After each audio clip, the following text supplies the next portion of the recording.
Bismillah. Bismillah. Assalamualaikum. Alhamdulillah, pada kesempatan hari ini kita kembali bisa melanjutkan pembahasan kita dari membahas hadis-hadis pilihan dari kitab Riyadhus Shalihin. Dan sekarang tidak terasa kita telah sampai kepada penghujung dari bab sabar.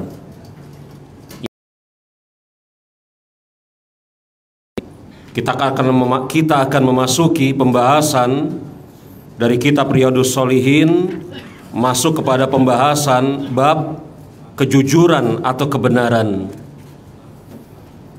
Pada pembahasan kita di kesempatan hari ini, kita akan membacakan beberapa hadis. Di antaranya adalah hadis yang dikeluarkan oleh Imam Bukhari dan Imam Muslim dari sahabat Abu Hurairah.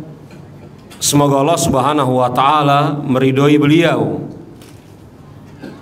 di mana beliau meriwayatkan dari sisi atau mendengar dari sisi Rasulullah sallallahu alaihi wasallam bahwasanya beliau bersabda, "Laisa syadidu bisur'ah, innama syadidul lazi yamliku nafsahu indal ghadabi." Yang artinya, Rasulullah bersabda yang artinya, tidaklah orang yang kuat itu yang menang di dalam bergulat. Lafadz sur'ah maknanya adalah dia mampu mengangkat orang dan membantingnya. Jadi lafadz sur'ah itu makna asalnya adalah dia mampu mengangkat seseorang dan membantingnya. Apa kata beliau? Orang yang kuat bukanlah orang yang mampu as-sur'ah, yakni bergulat. Tetapi sesungguhnya orang yang kuat adalah orang yang sanggup menguasai dirinya ketika marah. Hadis yang dikeluarkan oleh Imam Bukhari dan Imam Muslim dari jalur sahabat Abu Hurairah radhiyallahu anhu. Jemaah rahimani wa rahimakumullah, di dalam hadis ini Nabi kita Nabi Muhammad alaihi salatu wassalam sedang memberikan satu tambahan yang bermanfaat atas definisi siapa yang dimaksud orang yang kuat. Tambahan atau definisi siapa yang dimaksud orang yang kuat. Jemaah rahimani wa rahimakumullah, maklum bahwasanya di sisi manusia pada umumnya, termaksud para sahabat pada zaman tersebut, yang dimaksud kuat adalah kuat secara fisik, badan, jasmani. Tetapi Nabi kita Nabi Muhammad alaihi salatu wasallam sedang memberikan istidrak, yakni tambahan atas makna kuat. Bahkan makna tambahan atas kata kuat tersebut dia lebih mendalam daripada makna awal.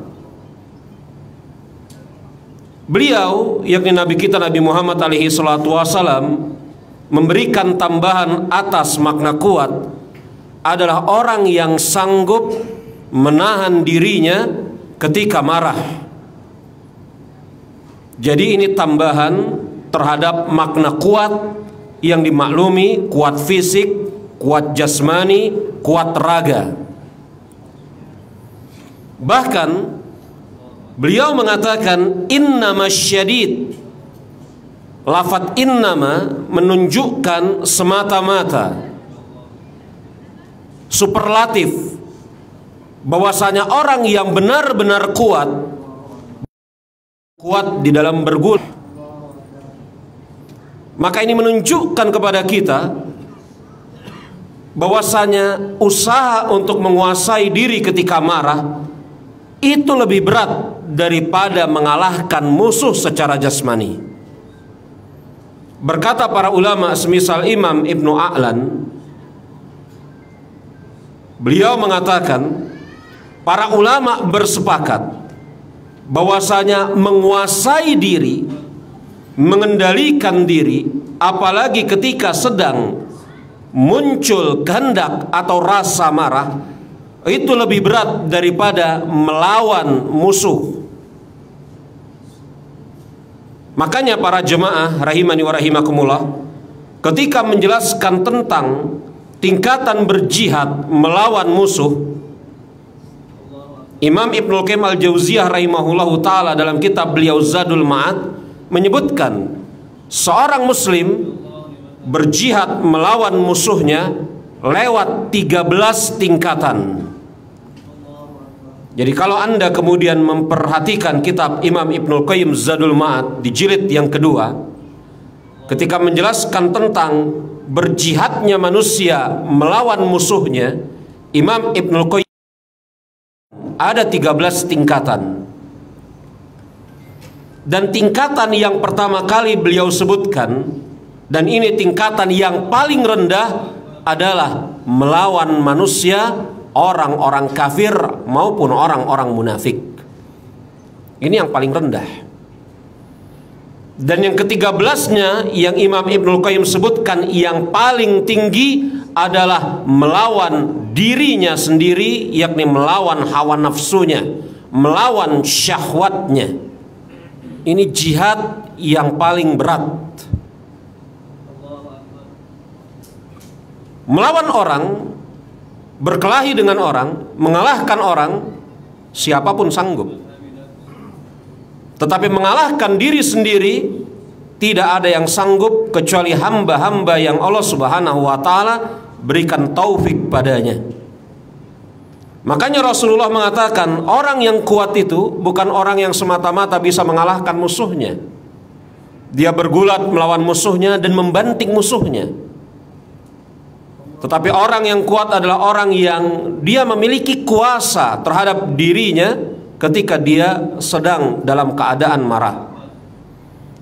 Jemaah, jangan salah sangka bahwasanya Nabi kita Nabi Muhammad alaihi salatu wasalam secara khusus, bahkan syariat Islam secara umum menghilangkan usaha untuk memperkuat fisik.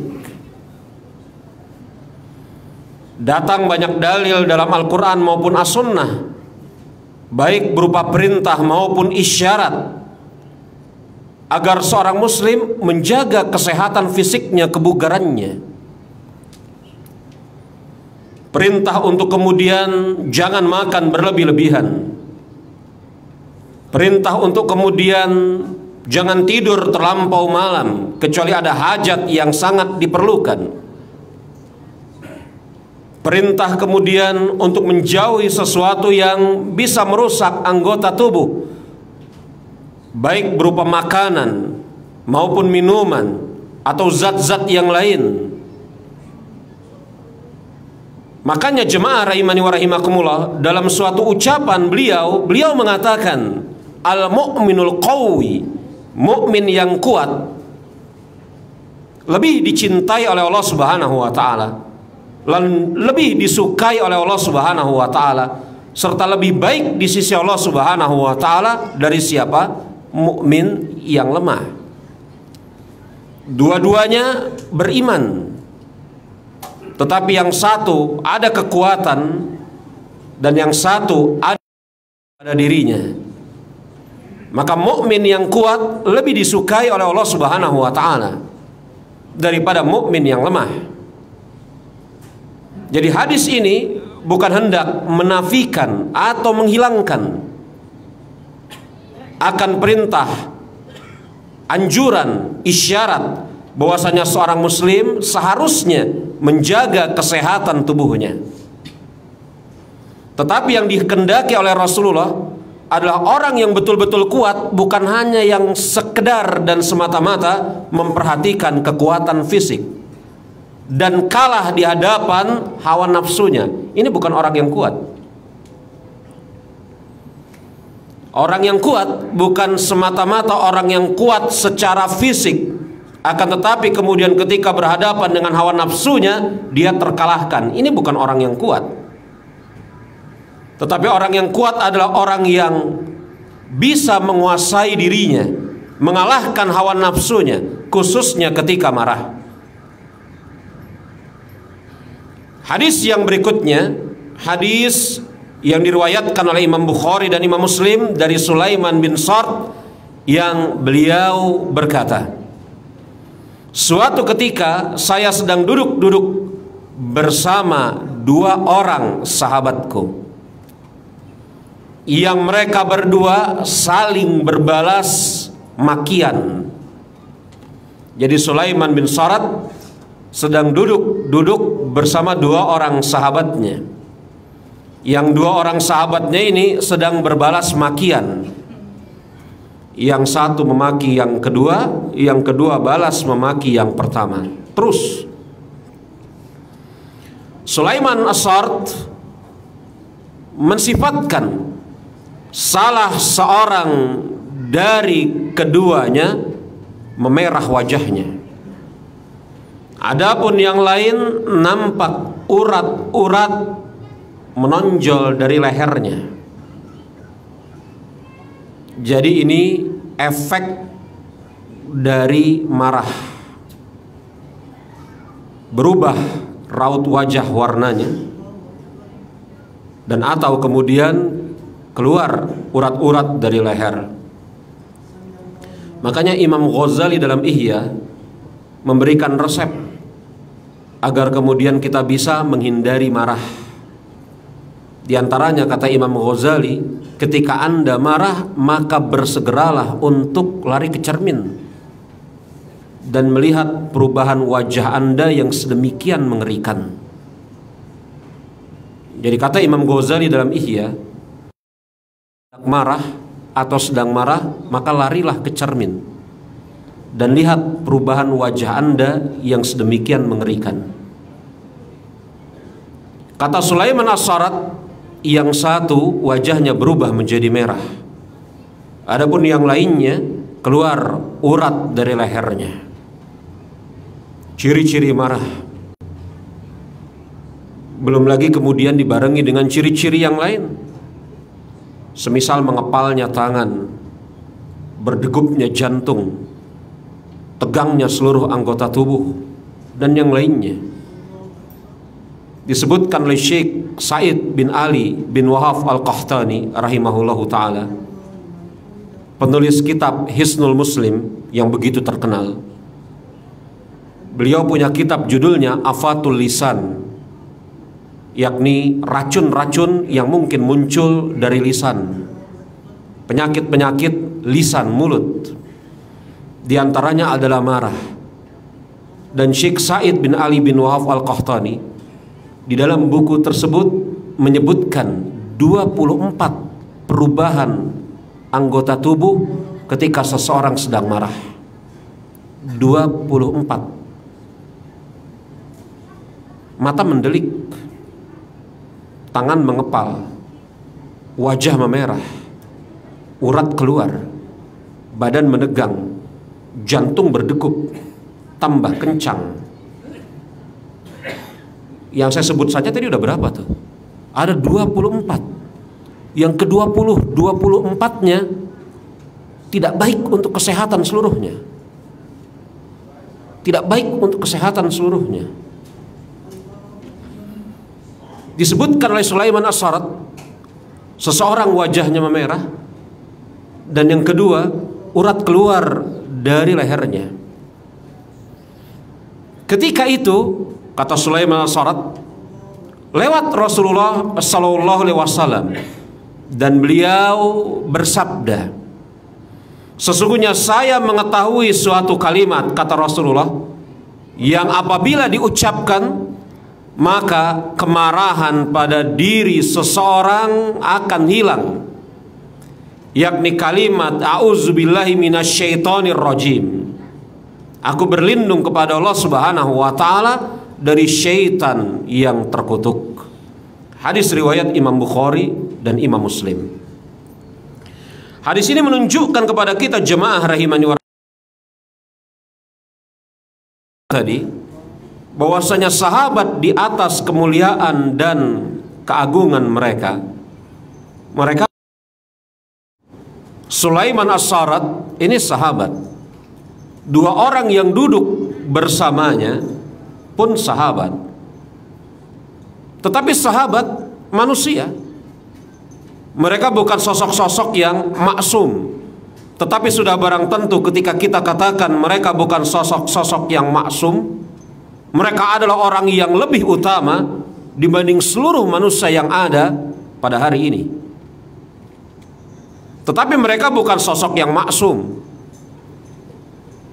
Maka kita jumpai ada dua orang sahabat yang saling berbalas makian. Yang satu mengucapkan satu kalimat dibalas oleh yang lain. Dan di antara keindahan akhlak Sulaiman As-Sarat, dan memang seperti itu yang harus kita tempuh, adalah tidak perlu menginformasikan sesuatu yang memang tidak perlu. Apa maksudnya Ustadz? Tidak perlu diperinci. Kalimat makian yang dipergunakan sahabat yang pertama apa? Dibalas oleh sahabat yang kedua apa? Intinya mereka saling memaki. Kan begitu? Tidak perlu diperinci. Sudah dipahami bahwasanya saling memaki. Tidak perlu diperinci. Yang pertama ngomong seperti ini, dibalas sama yang kedua, dibalas lagi sama yang pertama, terus diulangi kalimatnya. Karena terkadang memerinci seperti ini menimbulkan efek yang tidak baik. Di antaranya adalah orang-orang yang tidak mengetahui bahwasanya kalimat itu kalimat yang buruk, jadi belajar untuk mengucapkan kalimat tersebut. Ada hal-hal buruk yang terkadang dan seharusnya tidak perlu kita ucapkan. Kita diam, kita sembunyikan. Dua orang sahabat tersebut saling memaki. Kemudian lewat Rasulullah Sallallahu Alaihi Wasallam. Ini menunjukkan pada saat itu Rasulullah tidak ada. Lewat beliau dan beliau mendengar dua orang sahabat ini saling berbalas makian. Maka Rasul mengatakan, sesungguhnya saya mengetahui.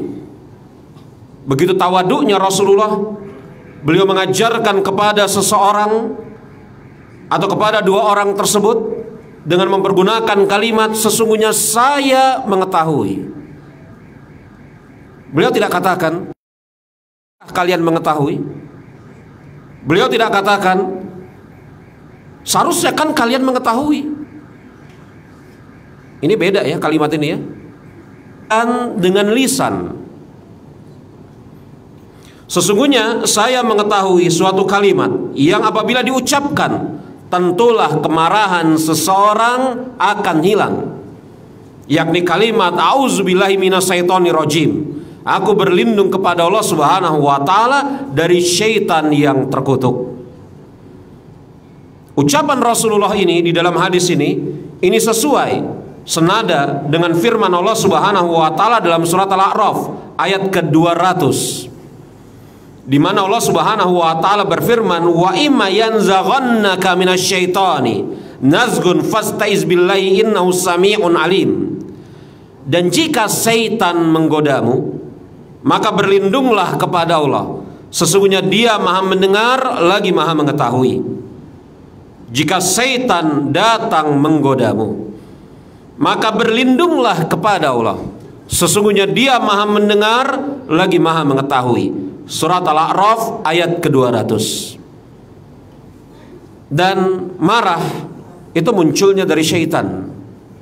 Sebagaimana hadis riwayat Imam At-Tabrani, Rasulullah mengatakan al-ghadabu minasyaitan. Marah itu munculnya dari syaitan. Dan hadis ini ada kelanjutannya dalam riwayat Imam Ahmad. Marah itu munculnya dari syaitan. Dan apabila kalian marah, dalam riwayat Imam Tabrani, marah itu munculnya dari syaitan. Dalam riwayat Imam Ahmad ada tambahan, al-ghadabu minasyaitan wa syaitan. Marah itu dari setan, riwayat yang sahih. Tapi di sana ada ziyadah tambahan dalam riwayat Imam Ahmad. Jadi hadis ini ada dua riwayat. Satu riwayat Imam Ahmad yang lengkap, satu riwayat Imam Tabrani sampai lafadz al-ghadabu minasyaiton, marah itu dari setan. Itu riwayat Imam Ahmad, riwayat ulama melemahkannya, sebagian ulama menghasankannya. Di antara yang menghasankannya Syekh bin Baz rahimahullahu taala. Di antara yang melemahkannya Syekh Al-Albani rahimahullahu taala. Ya, jadi ini khilaf. Makanya kalau kita baca makalah, tulisan-tulisan, fatwa-fatwanya Syekh bin Baz, bolehkah seseorang kemudian ketika marah berwudu? Beliau mengatakan ya, berhujjah dengan hadis tadi. Adapun Syekh Al-Albani mengatakan ya tidak, konsekuensi dari beliau melemahkan hadis tambahan tadi. Tapi setan diciptakan dari api tidak diragukan lagi. Syaitan mengatakan seperti itu sebagaimana Allah Subhanahu wa taala kisahkan dalam Al-Qur'anul Karim. Ketika menjelaskan bahwasanya Nabi Adam diciptakan dari tanah, wa khalaqtani min tin wa khalaqtahu min tin wa khalaqtani min nar. Dia diciptakan dari tanah, adapun kami diciptakan dari api. Betul itu. Maka dari ayat tadi, jika setan datang menggodamu, maka berlindunglah kepada Allah, sesungguhnya Dia Maha mendengar lagi Maha mengetahui. Para ulama mengatakan berdasarkan ayat ini, seorang hamba muslim apabila dia merasa datang godaan syaitan terhadap dirinya, maka disyariatkan untuk mengucapkan auzubillahi minasyaitonirrajim kapan saja dalam bentuk godaan apapun. Jadi auzubillahi minasyaitonirrajim itu bukan hanya dibaca ketika hendak membaca Al-Quran. Tidak hanya dibaca ketika hendak, yakni apa? Awal dari rakaat pertama sebelum membaca Al-Fatihah. Auzubillahi minasyaitonirrajim ini bisa dibaca kapan saja. Memang pada misalnya, yakni apa tadi? Yang kita sebutkan tadi apa? Sholat, betul? Memang di sana ada riwayat yang khusus. Tetapi membatasi ucapan auzubillahi minasyaitonirrajim adalah ketika apa? Ketika untuk, maka ini keliru. Dalil-dalilnya banyak. Dalil-dalilnya banyak. Maka kapan seorang muslim merasa datang gangguan syaitan pada dirinya, maka disyariatkan atas dirinya untuk mengucapkan auzubillahi minasyaitonirrajim. Aku berlindung kepada Allah Subhanahu wa taala dari godaan syaitan yang terkutuk. Dari hadis ini kita mendapatkan pelajaran sebagaimana yang telah kita sebutkan tadi, bagusnya metodologi Rasulullah mengajar. Beliau tidak mengatakan kepada dua orang sahabat yang saling memaki tersebut, hendaklah kalian mengucapkan kalimat ini. Tapi beliau mengatakan, sesungguhnya saya mengetahui suatu kalimat yang apabila diucapkan dan seterusnya, ini pada sebagian orang lebih membawa pengaruh daripada kemudian dikatakan hendaknya kamu melakukan seperti ini. Betul ya Pak ya? Kalau perkataan hendaklah kamu melakukan seperti ini terkesannya diperintah. Ada sebagian orang yang nggak suka diperintah, nggak suka, walaupun mungkin itu perintahnya datang dari Allah dan Rasulnya. Misalnya kita sama-sama mengetahui atas seorang laki-laki wajib atas diri dia untuk mengerjakan sholat, 5 waktu. Sebagian ulama mengatakan wajib, sebagian ulama mengatakan sunnat di masjid. Ya enggak? Kalau kemudian kita katakan hendaklah engkau mengerjakan sholat 5 waktu di masjid, ada sebagian orang yang merasa kalimat ini berupa perintah. Dan atas sebagian orang ketika diperintah tidak senang, maka dengan sebab ketidaksenangan tersebut dia tidak mengerjakan sholat berjamaah di masjid. Tetapi kalau kalimatnya kita ganti misalnya, bukan kamu mengerjakan sholat berjamaah di masjid, Anda mengerjakan sholat berjamaah di masjid, atau yuk kita sholat berjamaah di masjid, ajakan. Atau kemudian kalimat misalnya diganti, sesungguhnya Sholat berjamaah di masjid memiliki banyak keutamaan, ajakan, hasungan, motivasi. Maka atas sebagian orang ajakan, hasungan, motivasi ini lebih membekas daripada perintah. Makanya Rasul tidak memerintahkan dua orang sahabat tersebut, kalian diam, berhenti, ucapkan auzubillahi minasyaitonirrajim. Tetapi Rasul menggunakan uslub yang lain, cara yang lain. Hadapan dua orang sahabat yang sedang berbalas makian, yang itu menunjukkan mereka sedang marah. Ya enggak? Sesungguhnya saya mengetahui adanya suatu kalimat yang apabila diucapkan oleh seseorang, kata Rasulullah, Rasul tidak katakan apabila diucapkan oleh anda dan anda, tetapi oleh bisa menghilangkan rasa marah yang ada pada diri orang tersebut. Maka apa yang dilakukan oleh kedua orang tersebut? Mereka sadar bahwasanya kalimat itu ditujukan kepada mereka.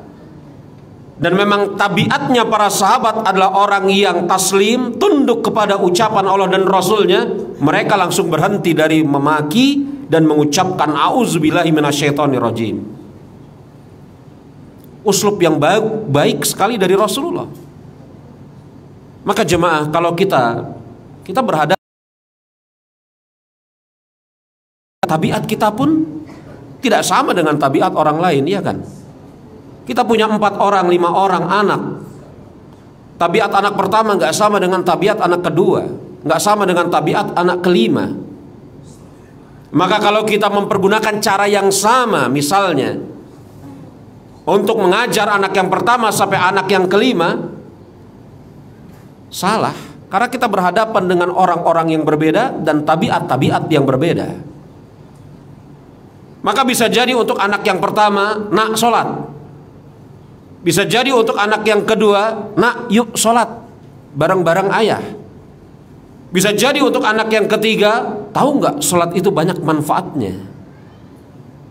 Bisa jadi untuk anak yang keempat, kalau kamu meninggalkan sholat, ayah hukum. Iya kan? Uslubnya berbeda. Maka Rasul mengajarkan kepada kita uslub yang sangkar ini. Ya? Jadi ucapan Rasul ini tidak tertuju kepada Sulaiman. Sulaiman gak ngapa-ngapain, tetapi tertuju kepada dua orang tersebut. Dan dua orang tersebut tahu bahwasanya kalimat ini tertuju untuk mereka. Cermati hal ini jemaah rahimani wa rahimakumullah. Bagaimana indahnya tata cara Rasulullah di dalam mengajar. Datang seorang Arab gunung, Arab Baduy, tabiat mereka emosian, pemarah. Ya, memang ada orang-orang yang tabiatnya seperti ini. Emosian, pemarah, tabiatnya keras. Ada orang-orang tertentu, suku-suku tertentu. Oh iya kan? Yang tabiatnya halus, sabar. Tapi enggak tentu bahwasanya orang suku tersebut semuanya pasti orang yang sabar. Sebagaimana juga tidak tentu orang dari suku tersebut orangnya emosian. Tergantung orangnya memang. Tapi pada kebanyakannya memang ada suku-suku tertentu yang tabiatnya keras, kasar, emosi.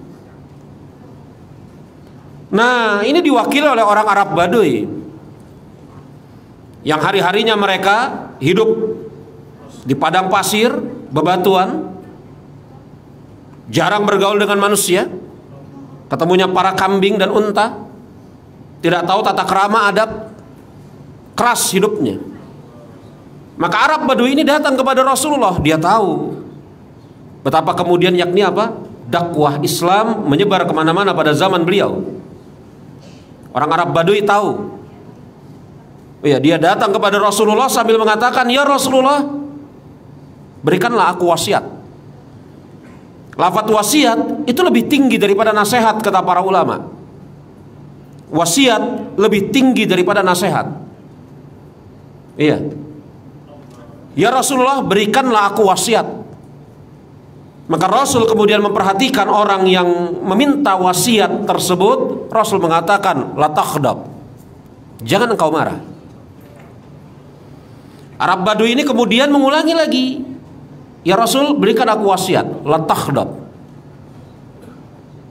Dan Rasul mengulangi sampai ketiga kali. Ini menunjukkan kepada kita jemaah rahimani wa rahimakumullah, menahan marah itu perintah syariat. Makanya tidak setiap pemarah itu pasti orang hebat. Sebagaimana tidak setiap orang yang tampak tegang dan bersamaan dengan itu uratnya keluar, dan bersamaan dengan itu tangannya mengepal, itu jagoan. Nggak setiap itu. Rasul katakan jangan engkau marah. Rasul ulangi kepada orang Arab Badui tersebut, jangan engkau marah. Dan wasiat Rasulullah, nasihat Rasulullah kepada orang Arab Badui tersebut munasabah, yakni cocok. Maksudnya apa? Ya, tabiat orang Arab Badui pada umumnya keras, kasar, emosian. Maka ini menunjukkan kepada kita, kalau kita hendak memberikan wasiat kepada orang per orang, harus kita mengetahui latar belakangnya. Ya enggak? Jangan salah. Beda kalau wasiatnya, nasihatnya umum kayak gini. Kan nggak adil kalau kemudian saya ngasih taklim untuk abang satu ini aja, yang lain cuma dengerin. Bang kayak gini ya, nggak adil kan? Ya enggak? Kalau kayak gini ya namanya pelajaran umum ya semuanya. Tapi kalau orang per orang, dia harus tahu latar belakang orang ini. Dia nggak boleh nebak-nebak, harus pas. Datang seseorang kemudian bertanya kepada Ustadz, "Ustadz, apa yang harus saya lakukan?" "Wajib atasmu mengeluarkan zakat mal." Yang bertanya ini kemudian pusing. Saya ini Ustadz justru hendak bertanya, apakah saya bisa meminjam uang kepada Ustadz? Tuh kan Ustadznya nggak tahu latar belakang orang ini. Iya kan? "Ustadz, apa yang harus saya lakukan?" "Wajib atasmu bersabar." Ya, ini orang ini pas. Sebagaimana kemudian Rasul katakan sabar kepada orang Arab Badui. Jadi kalau kemudian orang yang datang, orang yang sudah memiliki memang tabiat sikap dan sifat sabar, dinasehati sabar, bermanfaat, tetapi mungkin kurang pas. Iya. Lihat bagaimana indahnya tata cara Rasulullah mengajar. Berdakwah marah. Loh Ustadz, berarti kita nggak boleh marah? Nggak boleh sama sekali. Nah, ada pengecualiannya. Kapan itu dikecualikan? Ketika kemudian larangan-larangan Allah Subhanahu wa Ta'ala dilanggar, syariat Islam dihina, boleh seorang muslim marah. Makanya Aisyah radhiyallahu anha yang menemani Rasulullah sekian lama mengatakan, Rasul tuh gak pernah marah. Yang ngomong ini istri. Makanya untuk mengetahui akhlak seseorang laki-laki, itu jangan tanya dari sohibnya, tanya dari istrinya. Iya kan? Ini suami kamu ini bagus gak akhlaknya? Kata Aisyah radhiyallahu anha, Rasul itu tidak pernah marah sama sekali. Dan beliau baru marah apabila larangan-larangan Allah Subhanahu wa Ta'ala dilanggar. Hadis sahih riwayat Imam At-Tirmizi dalam Syama'il. Artinya seorang muslim boleh marah ketika larangan-larangan Allah Subhanahu wa Ta'ala, syariat Islam dihinakan, boleh. Tetapi jemaah, ada hal yang menarik sekali, bahwasanya marah di dalam ini lafadznya bukan ghadab, tetapi apa? Ayo. Kalau marah ya marah ya. Marah ghadab. Tetapi ketika marah atas syariat Allah Subhanahu wa Ta'ala yang dihinakan, itu lafadznya bukan ghadab, tetapi apa? Ghirah. Hah? Ghirah. Sebagaimana hasad itu tercela, hasad yang terpuji ghibtah. Maklum ya? Sebagaimana marah tercela, marah yang terpuji dalam kurung dengan sebab syariat Allah dihinakan, maka bukan marah lagi istilahnya, tetapi ghibtah. Ghibtah, ghirah, maaf. Ini belibet lisan. sebagaimana loyo, klemar-klemer, kaslan, males, mager, tercela, tetapi lemah lembut di dalam perkara yang terpuji, itu dapat istilah baru, tumakninah, sakinah. Kan nggak boleh orang sholat gerakannya kayak pencak silat, boleh? Nggak boleh. Hah? Gerakannya lembut, halus, nggak boleh kayak. Jadi marah, tercela. Ketika kemudian ada marah yang terpuji, ketika syariat Allah Subhanahu wa taala dihinakan, maka bukan marah lagi istilahnya, tapi ghirah, cemburu karena syariat Allah Subhanahu wa taala dicela, dihinakan. Ini boleh. Tetapi memang betul-betul asbab marah itu karena syariat Allah dicela, karena agama Islam dihinakan. Ada kisah yang menarik yang diperbincangkan oleh para ulama akan keabsahannya. Tetapi asal dari kisah ini memang betul-betul ada dalam sirahnya Imam Ibnu Ishaq, yang diturunkan juga oleh Imam Ibnu Hisham di dalam sirahnya, tentang kisah Ali bin Abi Thalib radhiyallahu anhu. Maklum, yang ketika dalam medan peperangan memojokkan seorang musuh Nasrani atau Yahudi. Maka ketika musuh Islam ini sedang dalam keadaan terjepit dan pedang Ali bin Abi Thalib berada di ujung lehernya, ujung pedang Ali bin Abi Thalib berada di lehernya, maka orang ini ngeludahin Ali bin Abi Thalib. Ngeludahin Ali bin Abi Thalib. Bayangkan coba, kan ini pedang tinggal goyang sedikit, gelinding tuh kepala, betul? Diludahin Ali bin Abi Thalib. Maka Ali bin Abi Thalib pedangnya. Heran orang ini. Ali, tahu namanya Ali. Mengapa engkau tidak jadi memenggalku? Barusan tadi saya memenggalmu karena syariat Islam. Ketika engkau tadi meludahiku, maka muncul perasaan kesal pada diriku dan aku khawatir memenggalmu karena kekesalanku. Orang ini bengong aja. Maka kemudian dia masuk Islam.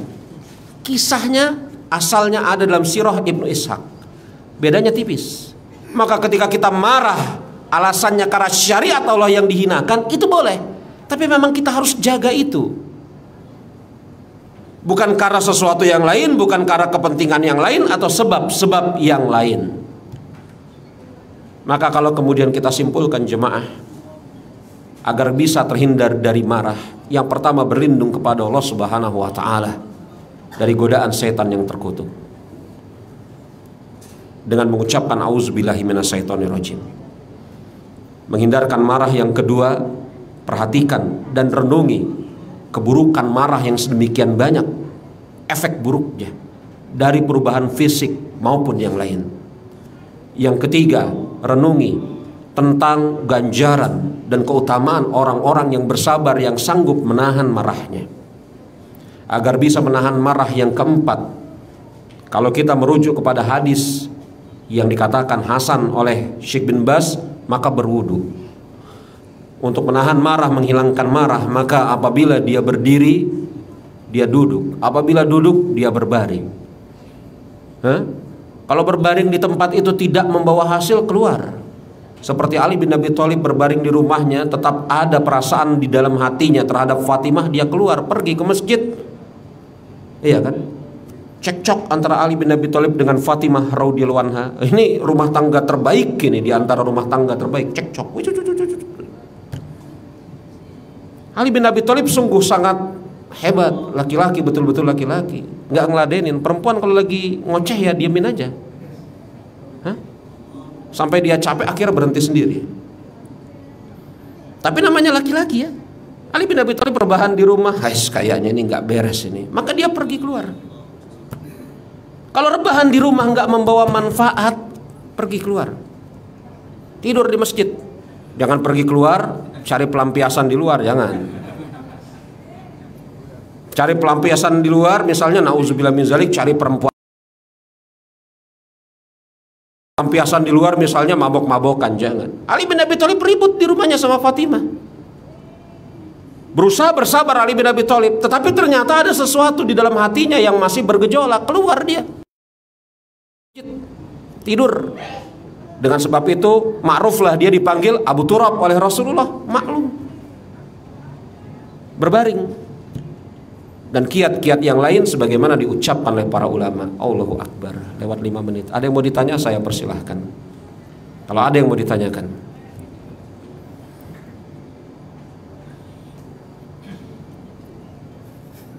Ada yang mau ditanyakan jemaah?